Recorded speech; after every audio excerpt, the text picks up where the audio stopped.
Are you looking for more out of your life? Do you need ideas on how to start new businesses and how to move forward in your own personal life? Well, guess what? You have come to the right radio show. At You Can Overcome Anything podcast show, you will learn and hear from many people from all walks of life who are sharing their challenges, their stories, their habits, and the mind shifts they had to overcome to become who they are today. On top, you will get a chance to connect and see how you can overcome anything by networking and learning about your next move through this radio show. I present to you our great speakers at You Can Overcome Anything podcast show with your host, Cesar Espino.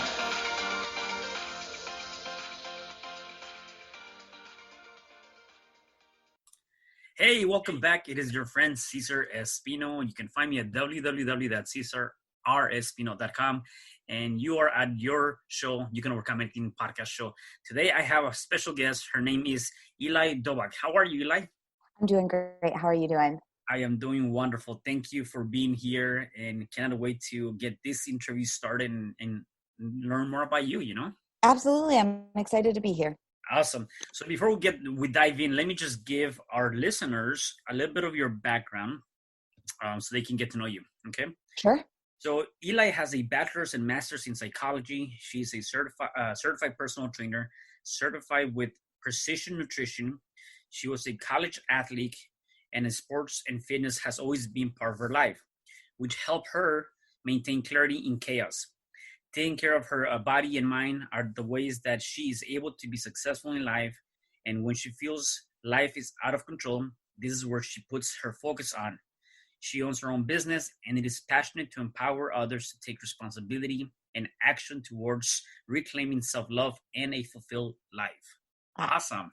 Yeah. I love it. So tell me a little bit about your background. Where are you originally from, and let's talk about your background, where you came from. Sure. I grew up just outside of Detroit, Michigan. Detroit, Michigan. And I ended up lived there with my family, both my parents and my sisters, through high school. And then I moved out of state to South Carolina for my bachelor's degree. My parents had basically said, if you're ever going to move, if you're ready, get out on your own. Like, college is the best time to do that because it's just a great experience to be able to choose wherever you want to go. Yeah. And there's an end date, right? You don't get stuck there because it ends eventually. So you can stay there if you want, or you can move somewhere else. And so I moved to a small town in South Carolina, which is very different than where I grew up, and just kind of enjoyed that life. I played soccer there. My last 2 years that I went to school there, and that was awesome. And so I really just kind of fell in love with psychology at that point. And through all of my school and my internships and things like that, I decided that I was going to pursue a master's degree. So I then moved to Arlington, Virginia, because I wanted to just experience now city life, right? I wanted to make sure I touched all my bases, so I knew what I wanted to do, and got my master's degree at Marymount University. And so I lived there for about 2 years, and then my mom actually got sick. She was still living in Michigan, and I decided that it was best for me and best for my family if I were to leave my life in Virginia and move back home to Michigan to be with them and to be able to help them through that. Yeah. Yeah. And that's really where, a lot of your backstory starts, right? It came down to, that event in life for you where your mom had a tumor in her lungs.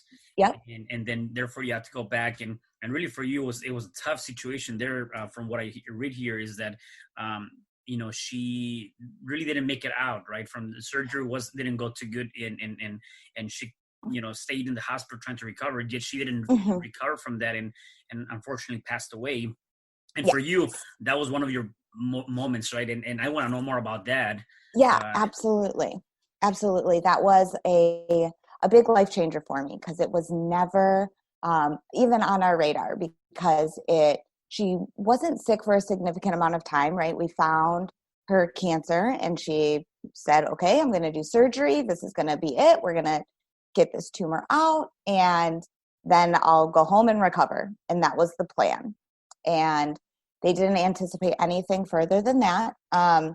Unfortunately, post-surgery, there were some complications, and she was then put on life support, and she stayed on life support for a while as we tried to heal her body, and as the doctors did everything that they could to heal her body and things like that, and recovery just wasn't possible.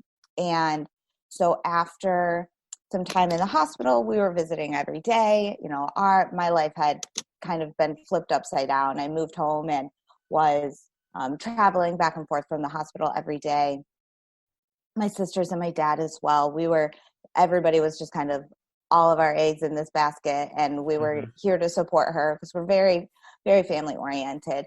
And that is kind of what was kind of the changing point in my life, because I realized that I loved psychology and that path was there, but in reality, what I wanted to do was to take care of people mentally and physically, because as I was dealing with my own grief, I,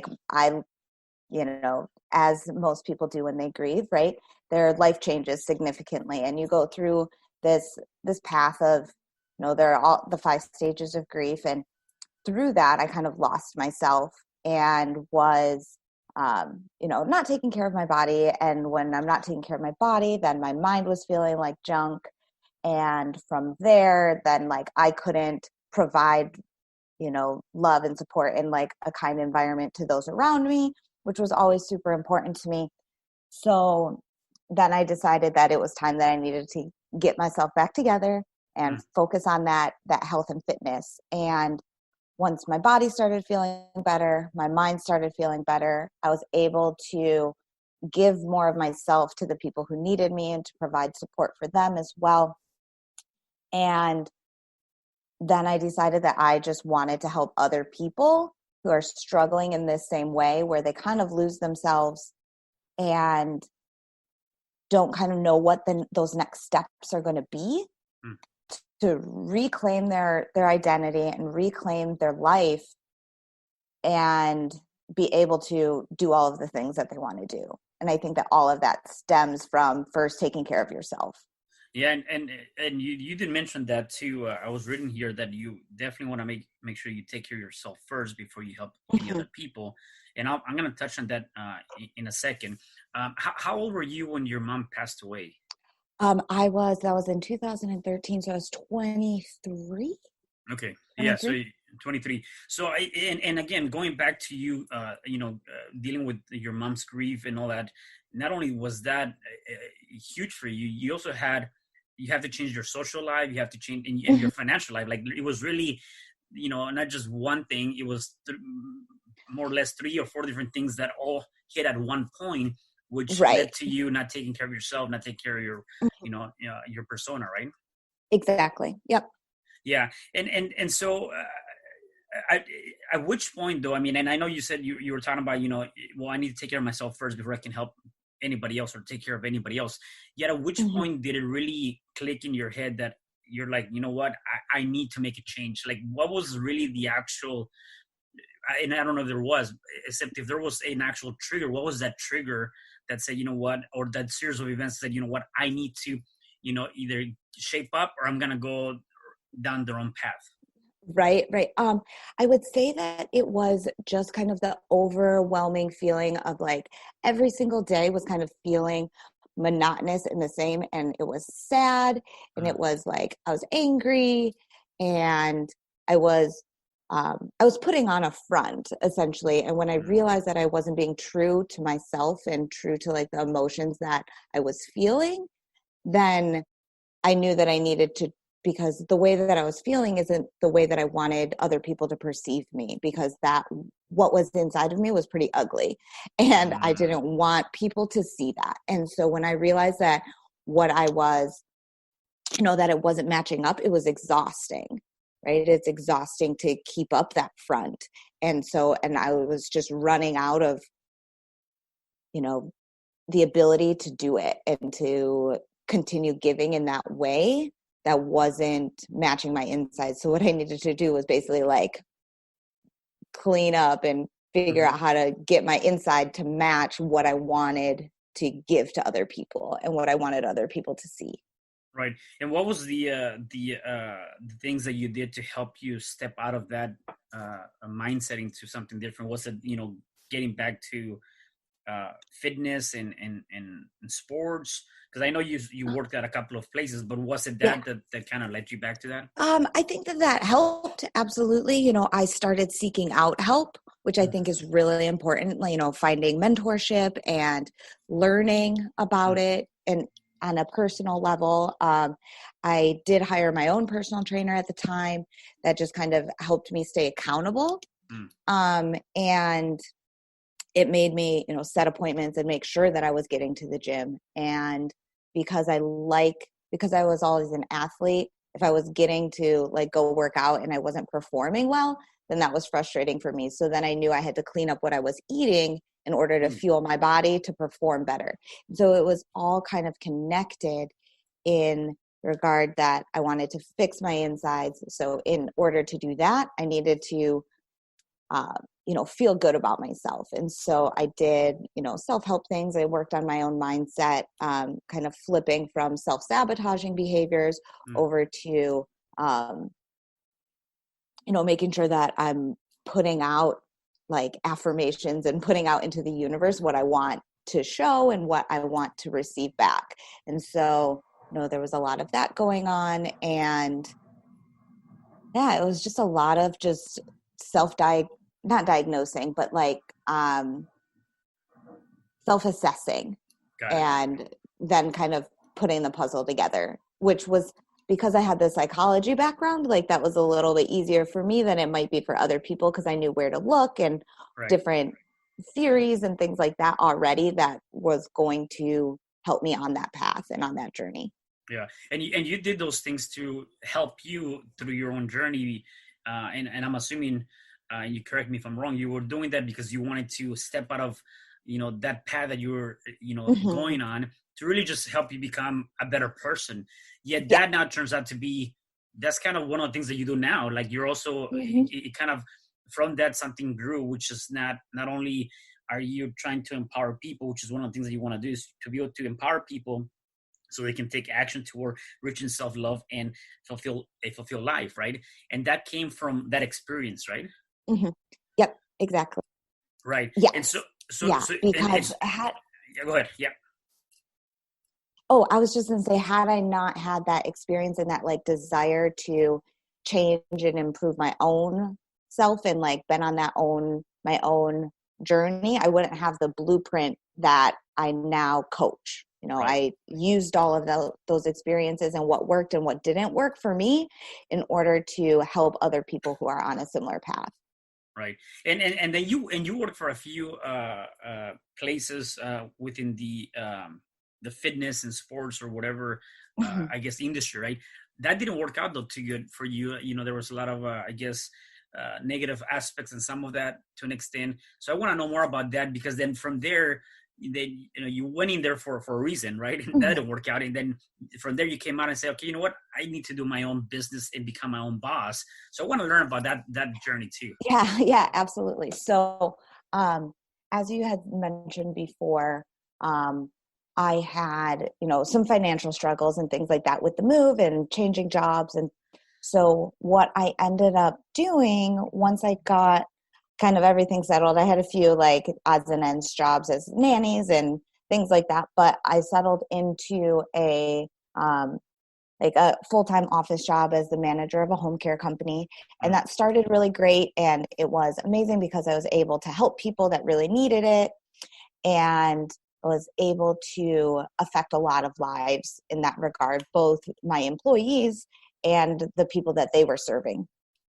And simultaneously, I was also working part-time at a small studio nearby my house. And so that was a gym, and I was doing personal training before and after my full-time job. So I was working a lot of hours, which was exhausting. Yeah. And what made it even more exhausting was that unfortunately, both work environments were not the healthiest and most beneficial for me. So there was a lot of kind of turmoil in them where the owners or the people above me, the management above me, were kind of very stuck in their ways. And even though there were they would always ask for suggestions and want to improve their ways when I would suggest things or when we would try to implement change. It was always kind of shot down and just in this like negative spiral of just kind of, they were in their own kind of self-sabotaging behaviors, right? We want to get better, but we're not going to let ourselves get better. We want to get better, but we're not. And, and you see that a lot in, not only in businesses, but in people as well, right? The fear of changing is greater than the fear of staying the same. And so you kind of get stuck in this just like kind of okay space instead of, really pushing forward and taking some risks and changing and growing to be better. So after a couple of years of just kind of that messy situation, I decided that it was best for me to go off on my own. And at that time, I started my own one-on-one personal training business, which eventually grew into an online coaching business as well. So now I do both, in person and online. Yeah. Yeah, no, that's awesome. And you said something that that I want to elaborate further. A lot of times we as people, and again, it could be business, could be personal, it really in anything, right? We as people tend to, be fearful of the unknown, right? So we are feared to be uncomfortable, and we rather be comfortable with what we know to be true, even if it's hurting us. And so you got to be able to take that and kind of change those dynamics and said, this might be. It might seem from the surface a bit as uncomfortable and also fearful, yet maybe taking this risk is going to be good. And so, that's kind of what you did. On top of that, a lot of times we have to start seeing a risk, even if you perceive as you might have failed, is not a failure. It's actually a lesson. You've learned from that and you learn how to do it differently, right? And so I want to know about your ups and downs, if you had any of them, and what were some of those lessons that you might have learned from that maybe the people that are listening to can say, oh man, this is awesome. Yeah, absolutely. So I sat in that space of fear for quite a while, not knowing if opening up my own business was the right move, right? I don't have a background in business. I don't have that formal education. I didn't have any experience doing it. I had been a manager, and that was the kind of the highest that my, my career had gotten in a number of different fields and things like that. And so, it was scary. And luckily I had the support of, my loved ones who were like, you're strong. It will be enough. If it doesn't work out, whatever, we try something else. And having that support in regards to like, give it a go. And if it doesn't work, we can find something else to do was really kind of the permission that I needed to be able to jump and take that risk. And so some of my ups and downs, of course, is as a business owner and being the only person running the business and doing all of the things, there's a lot of, like self-sabotage or overthinking that I do and that I'm trying to get out of. And that's like one of my biggest hurdles is that as I'm building new products or new items and new things to offer, I want them to be perfect, even though I know that there's no such thing as perfect, and it's not going to be perfect until you try it and you do it and you can fix it and keep going back. And so, not waiting for that perfect moment or that perfect thing is really important. That's my biggest push for myself right now is to just like do it. Like, it's not going to be perfect. It's not, maybe it won't even be great, but like throw it out there, see what happens, and then you can adjust. But if you never put it out there in the first place, you can't adjust. You never know if it will be great or if it will not, because you never gave yourself the opportunity to do that. So I feel like that's my biggest lesson that I'm still working to overcome. I do a lot of deep breathing, and I'm like, okay, just go and just put it out there, in order to stop myself from stopping myself, I guess. Right. Yeah, no, and it comes down to just, I think you said it best. It comes down to really just taking action and just just doing doing it. something, right? Mm-hmm. Whatever it is, doing something. And I can relate two stories to that. Number one, it might be very similar to, like, if you think about it, the software company, right? Their business is more or less in that model. Or even, if you think about your iPhone or something like that, you have iPhone 1, whatever, iPhone, I don't know, right, 11, 12, whatever number it is. The reason why they keep coming up with new versions is because the first one, probably they found something that wasn't quite working, and so now they went to the next one. So it's the same thing with life or anything you do. Exactly. Put out something, and if that something doesn't work, then put out something 2.0 or 3.0 or 4.0, whatever the case may be, right? So that's the other one. And then the other thing too is, what you mentioned in line of, putting content and putting information, is I do believe that you have to put it out into the universe to be able to get something back, or to be able to get a response back. Yeah. And if you keep it inside of you, well, that's good maybe for a little bit of time, yet what is that going to do if you're not throwing your potential out into the universe, right? And that's how I see it. Absolutely. So in terms of your and the other thing, actually, by the way, is you don't have to have a business background or the formal education to start something, because you obviously a proven system that you can do it if you have the drive and the passion to do that, right? Absolutely. Yep. Trial and error, and you'll get there. Right, exactly. Now, so you work on a one-on-one basis with people. Like, what is your program about? Is it just about fitness? Is it about some of the psychology that you've studied that you kind of intertwine with that? Tell me more about that. Absolutely. So I try to take a full focus approach on everything. So not only are we working on, fitness and in the gym and strength and making sure our body is moving in the proper way and things like that, but I also focus on nutrition, because like I had mentioned earlier, right? If you're not fueling your body to perform, it's not going to feel good. And then thirdly, I also really focus on mindset, and that, that positive mindset and growth mindset, always being ready and willing to assess yourself and whether it's good or bad, right? A lot of people like to assess themselves and be like, oh yeah, I'm so awesome at this, and so this is what I'm going to focus on. And I believe that you should absolutely do more of what works and do more of those things, but also take those self-assessments and see where you struggle or what might be, a roadblock or sabotaging what you want to achieve, and then put in effort to kind of hone in on that and build it up to be something better, right? Use the tools that you already have for the things that work and apply them to the things that you need to get better at.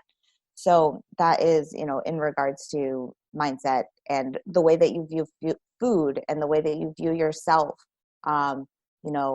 having self-compassion and showing grace for yourself, as, we're all just learning, right? Nobody's perfect.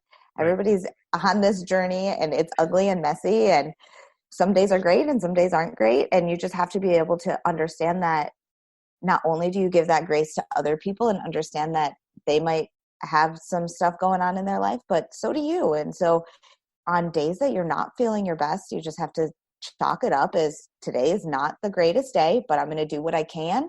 And because I want to have consistent action and consistent progress over the course of time, instead of aiming for perfection. Because if we aim for perfection, like, you're not going to get anywhere, right? Right. Yeah. And so you're not going to be perfect. Right. And I, with that, I feel that, I would rather not be perfect. And I don't know if you can ever reach a point of perfection. And if you do, I think you have to reassess that. Right. Because I believe that, it's like anything. Like, if you feel like you've already reached a level of perfection, then there's nothing else for you to go after that point. Like, if you feel in your mind, I'm perfect at all levels, then there's no growth, and you stop growing. And then if you stop growing, then you might end up losing the desire of many different aspects, and we have seen that time after time where people have gotten to the point where like, well, there's nothing else for me to do here in this earth. Why still be here, kind of thing, right? And it can actually take you to a path of depression or different aspects or drugs or things like that. So I feel like you always gotta continue to grow. If you reach a target of comfortable level, then now set a new target, a higher target, right?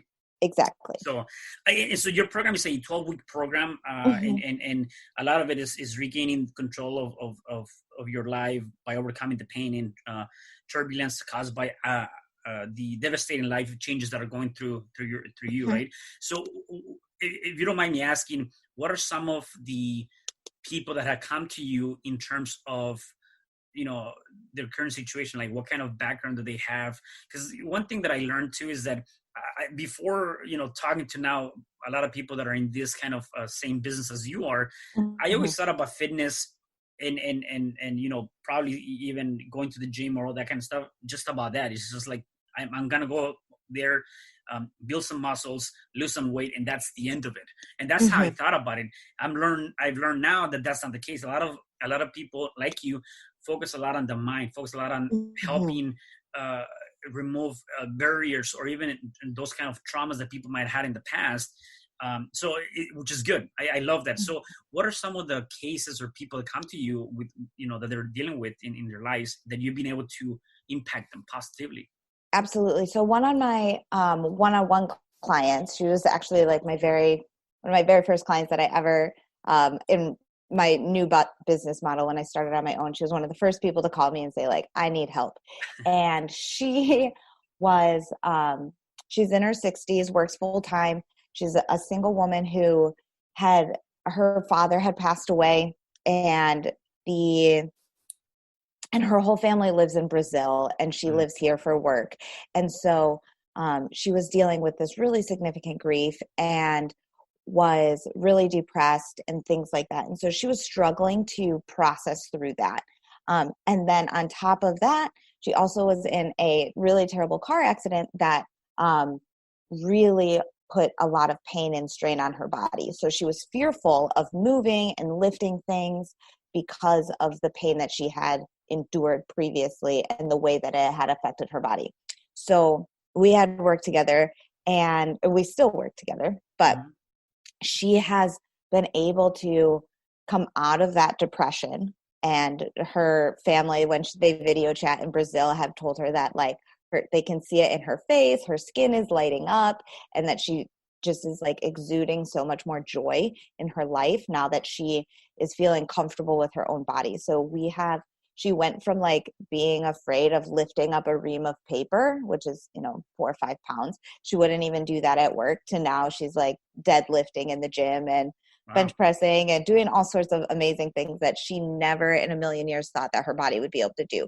So through that, she's gained a boatload of confidence in herself. She's lost inches around her waist and gotten really comfortable with her relationship with food. And so just all over from when we started 2 years ago to now, we have gone through just like so many gigantic transformations.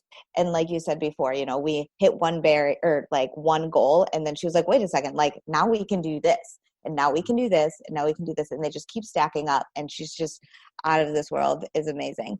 Some of my other clients that in this 12-week program, my online coaching program that I'm doing, have come from backgrounds. So one came from she was in a job for a really long time and ended up just hitting kind of her breaking point and like tossing her keys on her boss's desk and walking out. And she was management there and had been there and since the company had started, and it was just a really toxic work environment. And she was giving so much of herself and just getting beat down and beat down and beat down. And she just couldn't handle the way that the business was being run. There was a lot of immoral things happening that just wasn't on her, like didn't line up with the life that she wanted to lead. It was painful for her to be in that situation. So she just left, and she then was feeling lots of guilt about, leaving all of her employees out to dry. Like I've left this situation, but all of them are still there. And so she is working on processing through kind of that guilt and that big change. Like it is, Mhm. almost grief through, that big loss. It was a big chunk of her life and now it's different. And so that's scary. And we're processing through those things. Um, some of my other clients really just are focusing in on their performance and like almost the fear about what is going on right now in the world, right? With this Yeah. quarantine and, you don't know what is going to happen. And so there's this fear of change, or people have lost their jobs and they don't know what their next steps are. And so we just work through overcoming all of those barriers and kind of dealing with what the situation is at hand and looking at it as a growth opportunity instead of, a something that is impossible to act upon. Yeah, yeah, and I like what you say here. Processing grief and change is about not only mourning the loss, but getting to know yourself as a different person. Yeah. And I love that because that's definitely one of the things that we as people, even going through this, one of your trainings, people can definitely define and really look deep down what is their true, what kind of people they are, right? And really finding that person that might have gotten lost in that transition Hmm. of mourning or going through a devastating loss, right? And Right. that's one thing that you help people kind of get out of them Hmm. and bring it back to life, right? Right. Because you're not going to be the same person, right? Everything in your life is like, your life is a series of all of its pieces. So when something changes, like you're going to change as well. And you can take that as an opportunity to grow and be better, or Mhm. you can take it and kind of sulk in it and just feel like part of you is missing. And so instead of, I try to instill in my clients and in myself, right? Instead of part of you being missing, like honor that piece that caused the change, whether it is the loss of a loved one or the loss of a job, right? Honor it and make sure that it helps you become the person that you want to be, right? Your loved one who passed away, like wouldn't want to see you miserable and sad and angry and, stuck in this like one note job. They would want to see you out and living life and succeeding and having a good time and loving yourself and loving other people. So I would try to help everybody, you know, you still have you're still going to have a relationship with that person or with that thing that has passed on or is no longer in your life, because it's one of the building blocks to your new life, your Mhm. different life. Right. Yeah, and I like what you said here too. With that in mind, every big change, every experience of grief changes the way you live and shape the person you become, but Hmm. it does not define you. Right. And I love that again because again we go back to that principle that the way I always put it is that where you came from or what was your circumstances at one point should not define the person you are to become in the near future, right? Yep. And really comes down to your actions, which we talked about. Take some action, do Mhm. something. It really Yep. comes down to what you've done too, which is work on yourself, work on the mind, work on everything's going on in the inside of you so that you can take that to the outside. And it comes down to a lot of those things. So actually, even with that, I want to know, obviously you are a coach, you are helping people, you're essentially mentoring people through, whether it's through their not only through their fitness, also through their mindset and things like that. Do you yourself have a mentor that helps you right now at this moment? I do. Yep. I Okay. currently am working with a business coach because Okay. that is where a lot of my self growth right now is pushing through that. So I want to make sure that I'm doing the right things as best as I can. And she's amazing. She really also focuses a lot on mindset and, not being afraid to take action and to do it, because if people don't know what you're doing, they can't be your customer, right? Mm. And so if people don't know your story and they don't know what you can help them, if they don't know that like what you're what you can provide to them, then they can't seek you out.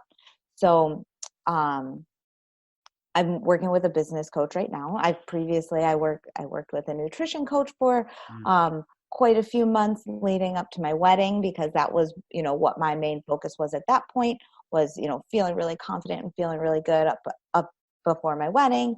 And then I've had plenty of coaches in the past in regards to my fitness. I've had my own personal trainers, as well as, through athletics and things like that. And every single one of them has taught me something that I've been able to keep and implement in my life and continue pushing forward with.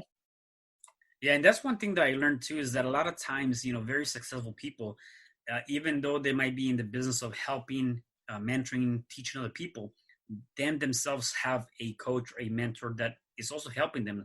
So I think the lesson here, or the message, is that, you can teach and help other people. At the same time, you also got to keep continuing to work on yourself and grow your own craft. And I do that too. I have several mentors in the different aspects of my life.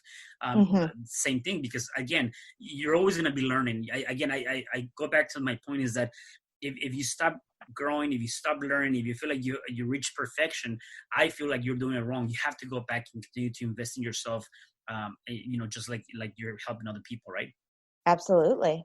Yeah. So I have a couple more questions for you Sure. before I let you go. And one of the things that I want to know is, what are some of the habits you do on a day-to-day basis to help you stay in a positive state of mind? Oh, yeah. So I start my day. I have a morning routine. It only takes like 5 or 10 minutes, but it puts me on like the path to have like a good and happy day.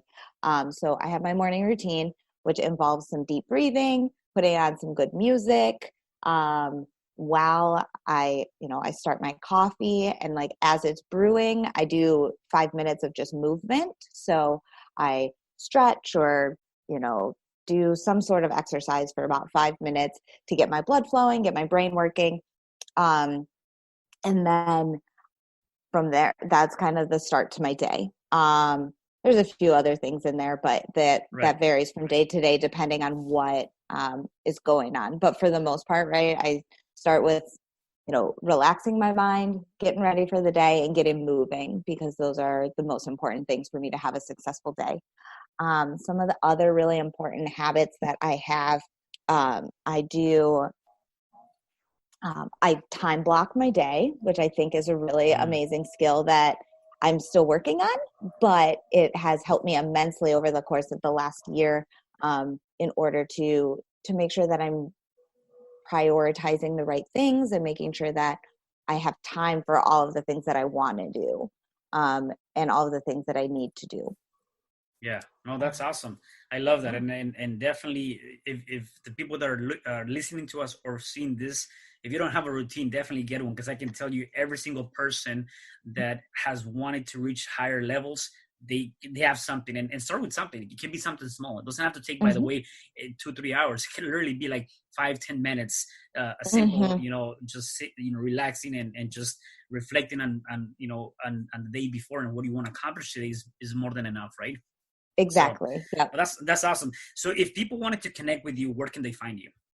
They can find me on Instagram, and they can find me on Facebook. Both are just like /Eli Dobek. And yeah, I'd love to have y'all follow me. That'd be fun. Yeah, definitely. And then you got to check out her 12-week program too. So definitely reach out to Eli for that. So my last question for you is, you've given us a lot of great nuggets, and I want to get one last one from you. What would be a one advice that you can give our listeners and viewers, that they can overcome anything in their life, and they can start today and implementing that one advice? My advice would be to just take action. Just do something. It doesn't matter how big or how small, but just take action towards it every single day. Yeah, awesome. No, I love it. Simple as that. Yeah, definitely. And it is really that simple. It's just do it. You have to do it. You definitely have to just take action. Awesome. Eli, thank you so much for being here. Really appreciate you coming on to the show, and really had a great time speaking to you. Yeah, thank you so much for having me. It was a blast. Yeah, definitely. And for the rest of you guys, please do me a favor. Make sure you subscribe, you like, you share, you comment on this video, and stay tuned for the next episodes at You Can Overcome Anything podcast show. Have a good day, and talk to you next time. Bye. Hi, We know the importance of moving your freight from one place to another and moving it on time. We are Leon's Freight Services, and our top priority is to bring you multiple logistics solutions. We specialize on port drayage in Los Angeles, LTL and FTL transportation, airport pickups and deliveries, and full services in contract logistics, warehouse, and transload. We at Leon's Freight Services are a one-stop shop, giving our customers and business partners more logistics solutions. Contact us at www.leonsfreight.com or at 310-763-0013, and one of our business development associates will reach out to you and help you with your logistics needs. Thank you for having me today. I am so glad you tuned in to this podcast. You can find me at Spreaker.com, where you can like and subscribe. And to learn more about myself and my services, you can find me at www.cesarrespino.com, or you can also find me at Facebook under Cesar R. Espino. Once again, thanks for joining me. I am looking forward to having you at the next episode, and know that you truly can overcome anything.